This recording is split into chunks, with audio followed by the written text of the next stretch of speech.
Hello welcome दोस्तों, आज हम एक्सप्लेनेशन करेंगे न्यूली रिलीज मूवी OMG 2। ये मूवी बहुत ही सेंसिटिव टॉपिक पे बेस्ड है। पूरी एक्सप्लेनेशन देखने के बाद आप जय महाकाल बोल के जरूर जाएंगे। भगवान कैसे अपने भक्तों का रक्षा करता है देखने के लिए चलिए शुरू करते हैं एक्सप्लेनेशन। मूवी की शुरुआत होती है महाकाल शिव जी के मंदिर से और ये रहा कांतिलाल मुदित जो कि महाकाल का भक्त है। वो कोई भी काम करने से पहले शिव जी को जरूर प्रणाम करता है। उसका एक छोटा दुकान है जहाँ पर वो पूजा का सामान बेचता है और उसका परम मित्र रवि उस दुकान को संभालता है और वो बोलता है कांति भाव ये बैग कोई छोड़ के गया है। कांति साहब बोलता है उसको दुकान में रख दो, मैं जाते टाइम घर ले जाऊंगा। फिर कांति घर पहुंच के शांति से बोलता है अरे थोड़ा पानी पिला दो और पूछता है विवेक कहाँ है। शांति बोलती है विवेक राकेश के घर पढ़ने के लिए गया है, तो रात को उधर ही रुकेगा। फिर कांति उसकी बेटी नंदिनी को बुला के बोलता है बेटा ये बैग कोई दुकान में ही छोड़ के चला गया था, तू ये बैग अलमारी के ऊपर रख दे। फिर अगले दिन कांति जब पूजा के दर्शनार्थी को समझा रहा था तभी उसके पास हॉस्पिटल से कॉल आता है और वो भागा भागा हॉस्पिटल पहुंचता है। विवेक को डॉक्टर ने एडमिट रखा है और कविता बोलती है डॉक्टर ने बोला सिर्फ आप ही से ही बात करेगा, आप जाके ही बात करो। फिर वो डॉक्टर से मिलता है, डॉक्टर उसे समझाता है ये थोड़ा गंभीर मामला है, इतना भी गंभीर नहीं, मतलब आपका बेटा जवान हो चुका है। वो जोश जोश में ये लिंग को बड़ा करने के लिए 3 बार ले लिए थे। ये वाइग्रा की गोली है, इससे लिंग बड़ा हो जाता है। और फिर वो हस्तमैथुन करने लगा, फिर बेहोश हो गया। अब ये हॉस्पिटल में।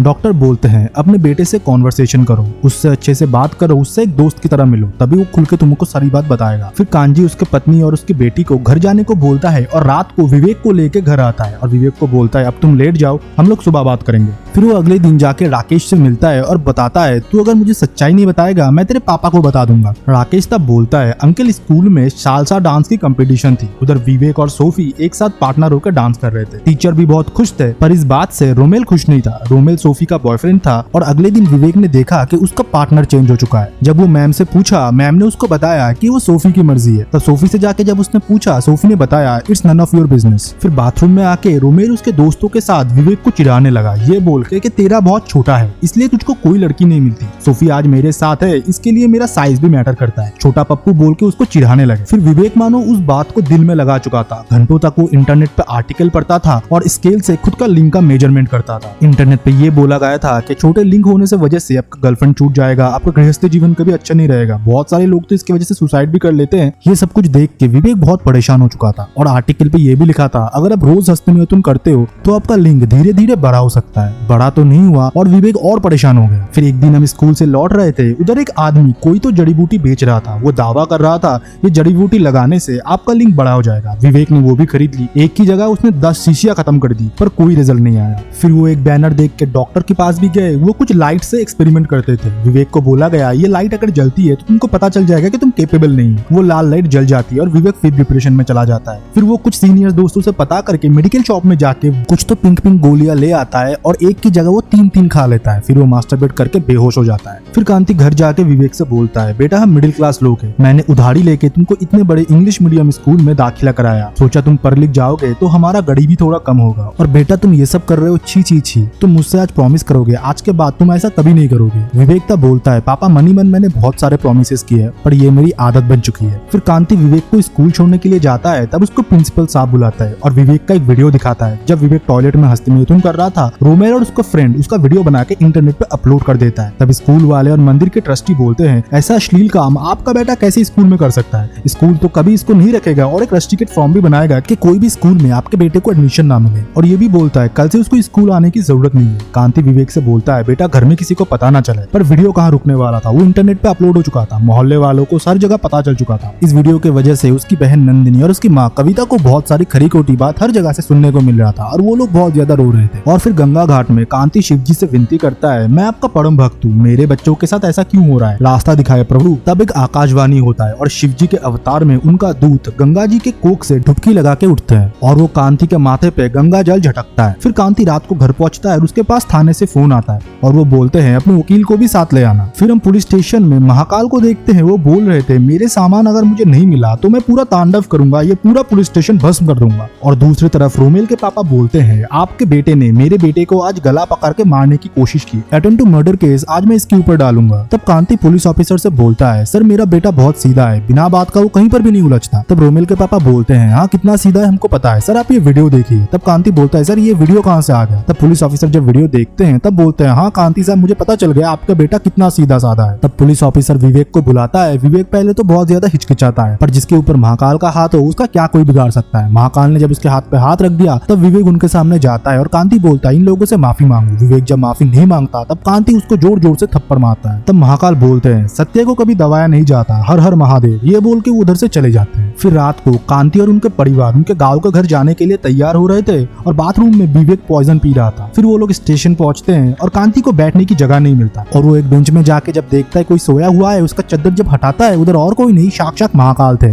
तब कांति पूछता है भाई तुम्हें तुम्हारा सामान मिला और तुम्हारे गले को क्या हुआ? तब महाकाल बोलते हैं भक्तों के विष पीते पीते गला भी मेरा काला पड़ गया। असलियत में जो पॉइजन विवेक ने पिया था वो महाकाल में समा गया। तब महादेव उससे पूछता है तुम्हारा बेटा कैसा है? कांति तब बोलता है ये रहा, पर उधर विवेक नहीं था। उसे ढूंढते हुए जब कांति इधर उधर भटकता है उसे रेलवे ट्रैक में विवेक दिखता है। ट्रेन विवेक की तरफ आ रहा था, कांति भी भाग के जा रहा था उसके बेटे को बचाने के लिए, बट ट्रेन उसके ऊपर से चला जाता है। कांति सोच ही लेता है कि उसका बेटा मर गया, पर जिसके ऊपर महाकाल का हाथ हो उसको कौन मार सका है? उसको महाकाल ने बचा लिया था। फिर कांति महाकाल को सारी बात बताते हैं। वो तो अंतर्यामी है, अपने भक्तों का मन का पीरा वो खूब जानते हैं। फिर वो कांति से बोलते हैं अपने गाँव भागने से कि तुम लोगों का समस्या समाधान हो जाएगा, मोबाइल फोन तो उधर भी रहेगा, वीडियो तो उधर भी सारे लोग देखेंगे। कांति पहले तो ये सोचो विवेक ने जो किया असलियत में क्या वो गलत है? सच में क्या ये कोई अपराध है? अगर अपराध नहीं है तो क्यों नहीं है, और अगर अपराध है तो क्यों है? खुद के मन को टिटोलो और तुमको तुम्हारा जवाब मिल जाएगा। जो मानव जीवन का सत्य है तुम लोग उसको अश्लील बोल रहे हो। तब कांति बोलता है हाँ प्रभु मैं हार गया, अभी तुम ही बता दो मैं क्या करूँ? मैं क्या कोर्ट में जाऊँ, सिस्टम के खिलाफ केस करूँ, उन लोगों के खिलाफ केस करूँ जो कि मेरे बेटे को बेवकूफ बनाए हैं स्कूल के ऊपर, जिसने बिना सोचे समझे मेरे बेटे को स्कूल से रस्टिकेट कर दिया। तब महादेव बोलते हैं मेरा काम है बस रास्ता दिखाना, चलना तुमको खुद ही है, हर हर बोले। फिर वो चले जाते हैं। फिर कांति रेलवे ट्रैक में बैठ के कुछ टाइम सोचता है। फिर वो अपने बेटे विवेक को जाके सॉरी बोलता है और बोलता है बेटा हम लोग कहीं नहीं जाएंगे, हम लोग लड़ेंगे। फिर वो अगले दिन गंगा जी को प्रणाम करके वकील दोस्त से, मेडिकल शॉप वाले पे, वो चूड़न वाले पे और वो लाइट वाले डॉक्टर पे, इसके साथ ही साथ स्कूल पे भी वो केस करता है। जब वो नोटिस भिजवा रहा था एक नोटिस वो खुद को भी भिजवाता है क्योंकि वो अच्छे से अपने बेटे की परवरिश नहीं कर पाए। फिर हम कोर्ट में सारे आरोपी और कांति को देख और जज बोलते हैं ये क्या है, ये क्या मजाक चल रहा है, तुम खुद ही के ऊपर केस कर रहे हो? तब कांति का लॉयर बोलता है सर मेरे क्लाइंट के बच्चे के साथ हुए हैरेसमेंट में ये लोग सब जिम्मेदार हैं और सबसे ज्यादा जिम्मेदार है स्कूल, और स्कूल को माफी मांगना पड़ेगा और शिवजी को 101 रुपए अर्पण करके विवेक को फिर से एडमिशन दिलाना पड़ेगा। फिर स्टेफन स्कूल की तरफ से लॉयर कामिनी आती है और वो बहुत बड़ी लॉयर है। वो आते ही सारे इंडिविजुअल लॉयर को बोलती है मैं आपके तरफ से केस लड़ूंगी, और कांति के लॉयर भी बोलते हैं भाई इससे मैं नहीं लड़ सकता, ये बहुत बड़ी लॉयर है, तुम दूसरे किसी को पकड़ो। तब कामिनी बोलती है माय लॉर्डशिप ये किस बेस पे केस रजिस्टर करने की बात बोलते हैं? इनके बेटे ने जो अश्लीलता की इसलिए उसको रस्टिकेट करा गया और ये केस पूरी बेबुनियाद है। फिर कांति बोलता है सर मुझे थोड़ा टाइम दिया जाए, मेरा लॉयर भी जा चुका है। फिर कांति को कोर्ट अगली डेट देता है। कांति घर पहुंच के देखता है उसकी बेटी रो रही थी, बोल रही थी पापा भाई ने ये करने से पहले एक बार भी हमारे बारे में नहीं सोचा, मोहल्ले वाले हम पे थूक रहे हैं। तभी अलमारी के ऊपर रखा हुआ दुकान से लाया गया वो बैग गिरता है और उसमें से कुछ पुराने पुस्तकें और मूर्तियां गिरती है और कांति वो बुक्स देख के अचंभित हो जाता है और एक एक करके सारी बुक पढ़ने लगता है। और इंटरनेट में जब रिसर्च करने के लिए होता है उसकी बेटी उसका मदद करता है। आखिर में परिवार ही सबका काम देता है। फिर कांति कोर्ट में जाके शुद्ध हिंदी में पिटीशन देता है। ये बोलता है सर मेरे तरफ से कोई लॉयर नहीं लड़ना चाहता, तो मैं मेरी खुद की केस लड़ना चाहता हूँ, और जज साहब भी परमिशन दे देते हैं। तब कामिनी बोलती है जज साहब इनके बेटे ने स्कूल के बाथरूम के अंदर जो अश्लील काम किया वो बहुत ही शर्मनाक है। तब कांति बोलता है क्या शर्मनाक, क्या अश्लील, आप क्या बोल रहे हो? तब कोर्ट में जज बोलते हैं आप ऐसे ही नहीं काउंटर कर सकते, जब आपको बोला जाएगा तभी बोलिएगा। तब कांति बोलता है सर हस्तमैथुन करना कहाँ गलत लिखा हुआ है, कोई किताब मुझे दिखा दो मैं मान लूंगा। तब कामिनी बोलती है कहीं लिखा नहीं है, ये मोरली गलत है और इसी वजह से स्कूल ने इनके बच्चे को रस्टिकेट किया और ये गुस्सा अब स्कूल पे निकाल रहे हैं अपने बच्चे को इनोसेंट प्रूफ करने के लिए। तब कांति बोलते हैं सर ये गलत बोल रही है, असलियत में मेरे बेटे ने जो भी किया वो अज्ञानता, जिज्ञासा और बहकावे में किया। अगर स्कूल वाले ऐसी शिक्षा अपने स्कूल में ही दे देते तो मेरे बेटे का ना ये वीडियो बनता, ना ये लोग मेरे बेटे का फायदा उठा पाते। तो ये स्कूल की गलती है, उन्होंने पढ़ाई तो बहुत कराया पर सेक्सुअल एजुकेशन नहीं दी। तब कामिनी बोलती है ये कोई भी स्कूल नहीं सिखाता, ऐसा कोई सिलेबस ही नहीं है जहाँ पर सेक्सुअल एजुकेशन सिखाया जाए। तभी कांति अपने बैग से पंचतंत्र की एक किताब निकालता है जो कि बहुत पुरानी है, जहाँ पर इंडियन हिस्ट्री लिखा गया है, जहाँ पर विज्ञान, धर्मशास्त्र, इसके साथ साथ काम शास्त्र भी सिखाया गया है। तो जज साहब ये कैसे बोल सकती है कि कोई भी किताब में नहीं सिखाया गया? फिर कामा सूत्र और चरक संहिता की भी किताब वो दिखाते हैं जो भी बहुत बड़े बड़े ज्ञानी ने लिखे हैं, और वो बहुत सारे फोटोग्राफ भी दिखाते हैं जहाँ पर अजंता, पूरी जगन्नाथ, इसके साथ साथ बहुत सारे मंदिर के भी फोटो थे जिसके दीवारों पे कामा सूत्र से इंस्पायर हुए बहुत सारे नकाशे बनाए गए हैं। तब कामिनी बोलती है ये सब बेफजूल की चीज है, इसलिए स्कूल आपसे माफी नहीं मांगेगा। तब जज बोलता है वो तो मैं देखूंगा ना, और वो कांति से बोलते हैं आपके बात पे दम है, हम आपके केस रजिस्टर करते हैं। फिर अगले दिन मंदिर के पुजारी आके परिवार को सुनाता है कि ऐसे परिवार से मंदिर का कोई रिश्ता नहीं, और फिर कोर्ट में जज सेल्फी ले रहा है क्योंकि कोर्ट में इतने लोग इससे पहले पहले उसने नहीं देखा। ये सीन बहुत ज्यादा फनी था। कोई कोई तो बस एंटरटेनमेंट के लिए आ गया था। फिर कामिनी कांति से बोलता है, अगर तुम सेक्स के बारे में खुल्लम खुल्ला बात करना चाहते हो तो मैं विवेक को बुलाना चाहूंगा। फिर विवेक को कटघरे में खड़े करके कामिनी पूछती है, तुमने जो स्कूल के बाथरूम में किया, तुम्हारे नजर में क्या वो सही था? तुमने स्कूल के बाथरूम में जो भी किया तुम बोल के बता सकते हो। और कामिनी जब और ज्यादा जोर देता है, विवेक तब कटघरे से भाग जाता है। फिर रात को जब घर में सब लोग सो रहे थे, बाहर से कोई शिव जी का गाना गा रहा था। बाहर जाके कांति देखता है, उधर और कोई नहीं, साक्षात महादेव थे। पर कांति मूर्ख को क्या पता था कि वो साक्षात शिव जी से बात कर रहा है। तब शिव जी कांति से बोलता है, कांति परेशान मत हो, जो सुनने में अच्छा लगे वही बोलो, शर्म मत करो, जो बात पूरी दुनिया को पता है वो खुल के सबके सामने बताओ, तुम्हारे समस्या का समाधान हो जाएगा, हर हर महादेव। और ये बोल के वो चला जाता है। फिर अगले दिन जब कामिनी तमाशा करने के लिए कोर्ट में उसकी बेटी और पत्नी को बुलाती है, तब कविता और नंदिनी मानो पानी की तरह सब बात बोल रहे थे। नंदिनी बोलती है, मास्टरबेशन ये तो नॉर्मल है, सब लोग करते हैं। और कविता बोलती है, बच्चे होने के टाइम तो सब लोगों ने किया होगा, जज साहब आपने नहीं किया, इसमें शर्म किस बात की? तब कामिनी बोलती है, आपकी फैमिली तो बहुत मॉडर्न है, घर से आपने सिखा के लाया है ना, चलो ये भी ठीक है जज साहब, अब मैं एक सेक्स वर्कर को बुलाना चाहता हूँ जिसका बच्चा ये स्कूल में पढ़ता है, पर हम लोग कभी भी उन पे कोई दबाव नहीं बनाए, पर ऐसे अश्लीलता को कभी भी हम एंटरटेन नहीं करेंगे, इसलिए विवेक को रस्टिकेट करा गया। तब कांति पूछती है, सर मैं इनसे कुछ पूछ लूं? जज साहब के परमिशन के बाद वो पूछती है, आपको ये काम किसने सिखाया? तब वो सेक्स वर्कर बोलती है, मुझे मेरे बहन ने सिखाया। और उनको मे भी उनके बहन ने सिखाया होगा। वो बोलती है हाँ। और दो मूर्तियां दिखा के बोलता है, आपको ऐसे सेक्सुअल पोजेस आते हैं? वो सेक्स वर्कर बोलता है, हाँ मुझे आते हैं, ये सब मुझे सिखाया गया है। तब कांति बोलता है, आप जिनके साथ सेक्स करते हो आपको क्या मजा आता है? तब वो सेक्स वर्कर फर्स्टेड होके बोलती है, मुझे मजा नहीं आता सर, सारे मर्द इधर फर्स्टेड होके आते हैं, कोई आता है शरीर की भूख मिटाने के लिए, कोई आके मारता पीटता है और कोई आके रोता है, उनको पता ही नहीं कि एक लड़की कैसे खुश होती है, कैसे उनके साथ म्यूचुअली संभोग किया जाए। तब कांति बोलता है, आप क्या चाहेंगे आपका बच्चा भी ऐसे ही बने, वो भी किसी लड़की के साथ सामूहिक संबंध ना बना पाए, उसके मन को ना पढ़ पाए? वो सब तो उसको आप नहीं सिखा सकते ना, उसको कौन सिखाएगा? उसको स्कूल सिखाएगा। उस बात पे सेक्स वर्कर एग्री करता है। तब कांति बोलता है, point to be noted milord, और अगर जज साहब मेरे बेटे को भी ऐसा समझाया गया होता तो आज ये दिन नहीं आता। फिर कांति जड़ी बूटी वाले को, वो बल्ब वाले डॉक्टर को और मेडिकल शॉप वाले को बुलाते हैं और सब लोग ढोंगी निकलते हैं और वो लोग खुद एग्री करते हैं, कोई भी पिल, कोई भी चूड़न खाने से आपकी लिंग बड़ा नहीं हो सकता, हम लोग बस लोगों को झूठी आशा बेचते हैं। फिर कांति स्कूल का किताब दिखा के बोलता है, सर देखिए मेंढकों का रिप्रोडक्शन, इसके साथ साथ एक गाय एक बछड़े को दूध पिला रही है, ऐसी फोटोज भी इधर है, पर इनको जो पढ़ रहे हैं वो इंसान है, तो इंसानों का किधर है? तब कामिनी बोलती है, ये सब पॉसिबल नहीं है, बोलना जितना आसान है इम्प्लीमेंट करना उतना ही मुश्किल। ये बार बार ये कोशिश कर रहे हैं कि स्कूल की सारी गलतियां है, इनके बेटे को फिर से एडमिशन दिया जाए और स्कूल गिल्टी फील करे। फिर कांति मंदिर जाके माथा टेकता है और महाकाल उसको साक्षात दर्शन देके बोलते हैं, तुम हमारे भक्त हो, इतना चिंता मत करो, ये लो कचौड़ी खाओ और पेपर को अच्छे से पढ़ना। कचौड़ी खाते टाइम कांति को पेपर में कुछ कोटेशन दिखता है। फिर कांति कुछ पेपर के शॉप में जाके पुराना पेपर, रद्दी वगैरह खरीदता है और सारी तैयारी के साथ नेक्स्ट दिन कोर्ट पहुंचता है। फिर कांति बोलता है, सर ये एक बायोलॉजी का टेम्पलेट है जो कि मुझे बायोलॉजी क्लास से मिला है, इधर सब कुछ है, बट सर हमारा गुप्त अंग का कोई फोटो नहीं है। तब कामिनी बोलती है, इसलिए नहीं है क्योंकि उनको गुप्त अंग बोला जाता है। तब कांति बोलता है, ऐसा किसने बोला? हमने ही ना। अगर मानो हम हमारे पैर को ही गुप्त अंग बना देते तो क्या तुम पैर ही छुपा देते? और वो बोलता है, जज साहब जो जैसा है हमको वैसे ही बताना पड़ेगा, बच्चे अगर देखेंगे नहीं तो सीखेंगे कैसे? और वो बहुत सारे चौंका देने वाले डेटा पेश करता है जहाँ पर बहुत सारे सेक्सुअल डिजीजेस, बहुत सारे लिंक के बारे में बताया गया है। इसी के साथ साथ गुड टच, बैड टच क्या होता है, छोटे बच्चे को ये सिखाया जाना चाहिए, ऐसे बहुत सारे डेटा पेश करता है जो कि कोर्ट में किसी को नहीं पता था। फिर कांति जब घर में होता है तब उसके घर में पुलिस आता है, टोटल 47 केसेस लेके, जो कि देश के अलग अलग जगह से हुआ है, उनके सभ्यता पे क्वेश्चन करने की वजह से। फिर उसी के चलते सेटलमेंट के लिए स्कूल वाले उसको बुलाते हैं और उसको 1 करोड़ का ऑफर देता है। स्कूल के दबाव से और समाज के प्रेशर से उसने हाँ तो कर दिया और सिग्नेचर भी कर दिया, पर घर लौटते टाइम उसका गाड़ी से एक्सीडेंट हो जाता है। फिर उसे हॉस्पिटल के आईसीयू में महादेव दिखते हैं जो कि उसको बोलते हैं, तूने मेरा पूरा रूप नहीं देखा, और वो अपने संपूर्ण रूप का दर्शन देते हैं। और कांति तब जोर जोर से रो के बोलता है, महादेव मैंने आपको नहीं पहचाना, इतनी बड़ी भूल मुझसे कैसे हो गई? महादेव बोलते हैं, इससे भी बड़ी भूल ये है कि तू तेरे मार्ग से भटक गया, मेरे भक्त होके तू मार्ग से कैसे भटक सकता है? तू महादेव का भक्त है, तू मर नहीं सकता, तूने जो काम अधूरा छोड़ा है उसको तू ही पूरा करेगा। फिर कांति जिंदा आईसीयू से निकलते हैं और उसको देख के सब लोग चौंक जाते हैं। फिर महादेव उसको लिफ्ट देता है कोर्ट तक, और तब तक कोर्ट में कामिनी साबित कर चुका था कि कांति लालची है, उसने पैसे के लिए ये सब कुछ किया था, पर उसे क्या पता था कि खेल अभी बाकी है। फिर कांति आके बोलता है, सर मैंने स्कूल के दबाव में चेक तो ले लिया था, पर मैंने बैंक में जाके कैश नहीं कराया। तब कामिनी बोलता है, ओके चलो सब मान लिया, अगर विवेक स्कूल आने के लिए रेडी है तो स्कूल में हम लोग उसको एडमिशन देंगे। विवेक के अंदर इतना हिम्मत है वो सब लोगों के सामने आके अपना दोष को एडमिट करे और स्कूल में फिर से ज्वाइन करे। पर कामिनी को क्या पता था उसके सर पे महाकाल का हाथ है। विवेक आता है और बोलता है, मैम मैंने जो भी किया वो सही था, बट जो जगह मैंने चुना वो गलत था। तब विवेक के स्कूल के दोस्त भी बोलने लगे, विवेक ने जो किया वो सही था, वो हम लोग सब करते हैं, इसमें कोई शर्म की बात नहीं है। तब जज बोलता है हमारे एजुकेशन सिस्टम में ये बहुत बड़ी लूप होल है, अगर सेक्स एजुकेशन हमने अभी भी हमारे सिलेबस में इंक्लूड नहीं किया तो बच्चे गलत संगत में पढ़ सकते हैं और गलत जगह से इन्फॉर्मेशन लेके उनकी लाइफ को खतरे में डाल सकते हो। और हमारे पेरेंट्स और टीचर को भी हमारे बच्चे से बहुत अच्छे से बात करना चाहिए, उनके उम्र के हिसाब से उनको सही नॉलेज देना चाहिए। और इधर ये मूवी खत्म हो जाता है। आई होप आपको मूवी एक्सप्लेनेशन पसंद आया होगा। अगर आपको एक्सप्लेनेशन पसंद आता है वीडियो को लाइक करें, चैनल को सब्सक्राइब करें और कमेंट सेक्शन में अपना ओपिनियन दें। तब तक के लिए बाय बाय, सी या।